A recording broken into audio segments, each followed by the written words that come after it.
स्वागत है बच्चों। कक्षा 6 गणित हम पढ़ रहे हैं। पिछली क्लास में उन्होंने पढ़ा था संख्या के बारे में और अंकों के बारे में। अंकों से मिलकर संख्या बनती है। हमने कई प्रकार की संख्याएं बनाई थी। 1 अंक की संख्या, 2 अंकों की संख्या, 3 अंकों की संख्या, 4 अंकों की संख्या। और आप लोगों को होमवर्क भी दिया था कि कौन कौन सी संख्याएं हैं, 5 अंकों की, 6 की, 7 की, 8 की, 9 की और 10 अंकों की संख्याओं का निर्माण करना है, जिसके 3-3 उदाहरण। आप लोगों ने काम कर लिया होगा। आज हम इसमें थोड़ा सा आगे बढ़ते हैं। आगे क्या पढ़ेंगे? अब हम पता लगाएंगे कि इन संख्याओं में छोटी संख्या कौन सी है और बड़ी संख्या कौन सी है। आज हम क्या पढ़ेंगे? संख्याओं की तुलना।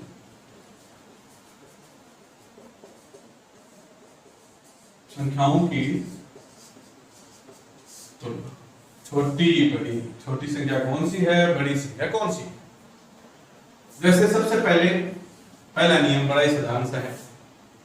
हम जानते हैं जीरो का मतलब कुछ नहीं, जीरो का मतलब कुछ नहीं, तो सबसे छोटा अंक क्या होगा?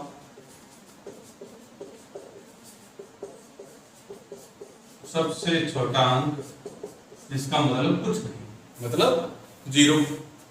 अब अगर हमारे पास कोई एक चीज है तो उसे हम कहेंगे एक, और अगर चीज हमारे पास 2 है, 2 का मतलब 1 से ज्यादा है, 2 जो है 1 से ज्यादा हो गया तो 2 बड़ी संख्या है। इसी प्रकार हमारे पास 3 चीजें हम गिनेंगे, 1 2 3 चीज ज्यादा चीजें हो गई हमारे पास 3, 1 से हमारे पास संख्याएं ज्यादा हो गई, चीजें ज्यादा हो गई। तो अब हम बता सकते हैं 3 है वो 2 से बड़ा है, इसी प्रकार 4 है वो 3 से बड़ा है। तो जैसे जैसे हम गिनती लिखते हैं वो संख्याएं बड़ी होती जाती है। अब जो हमने अंक पढ़े थे वो 0 से लेके 9 तक पढ़े थे।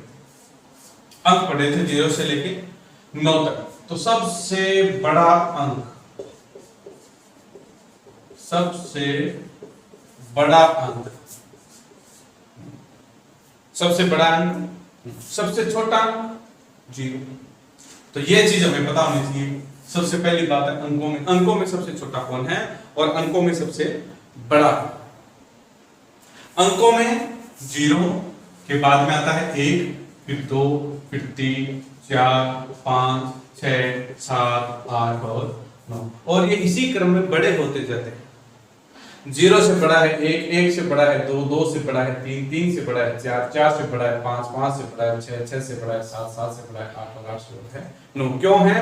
क्योंकि 1 का मतलब कोई एक वस्तु है, 2 वस्तुएं, हमारे पास वस्तुएं बढ़ गई तो 2 1 से ज्यादा हो गया, एक वस्तु हमने और डाल दी साथ में, अब 3 वस्तुएं होंगी, हमारे पास मात्रा और बढ़ गई है। इसका मतलब 3 है वो ज्यादा है और 2 है वो कम है। समझ में? अब इसके बाद जब भी हम कोई भी संख्या देखेंगे, सबसे पहले हम ये देखेंगे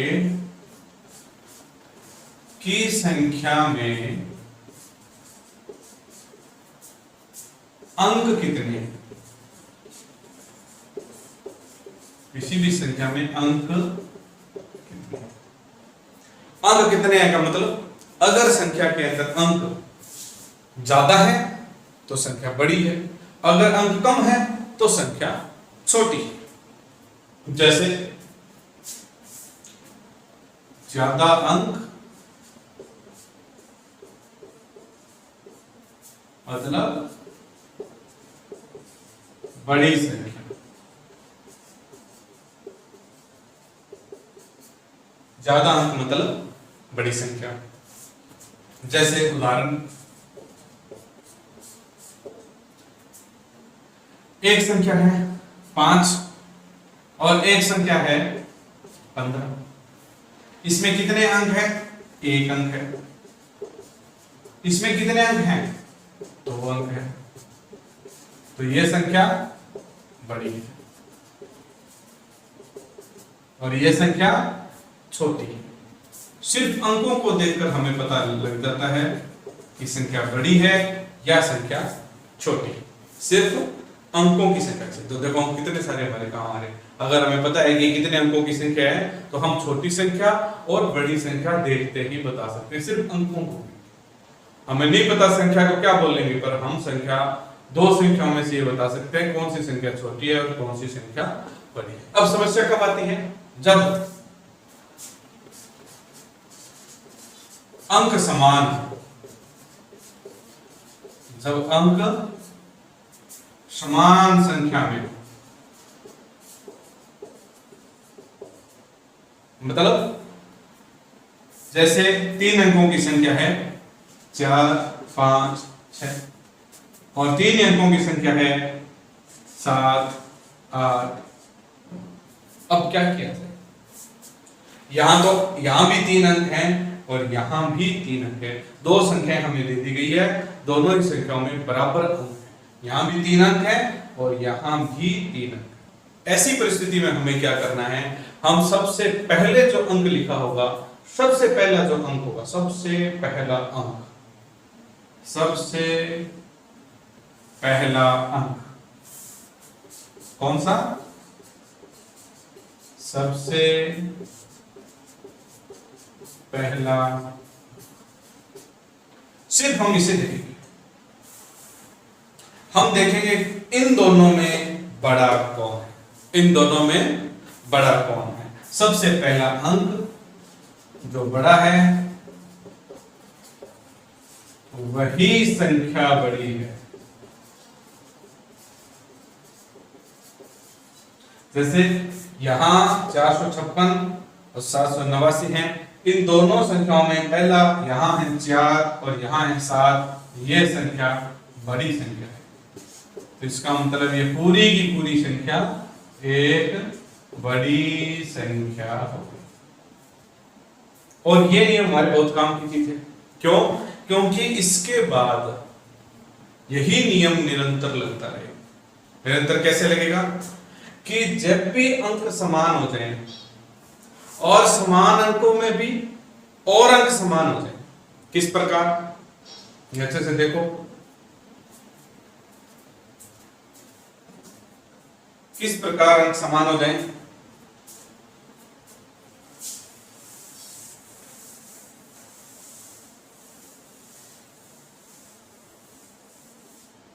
जैसे उदाहरण है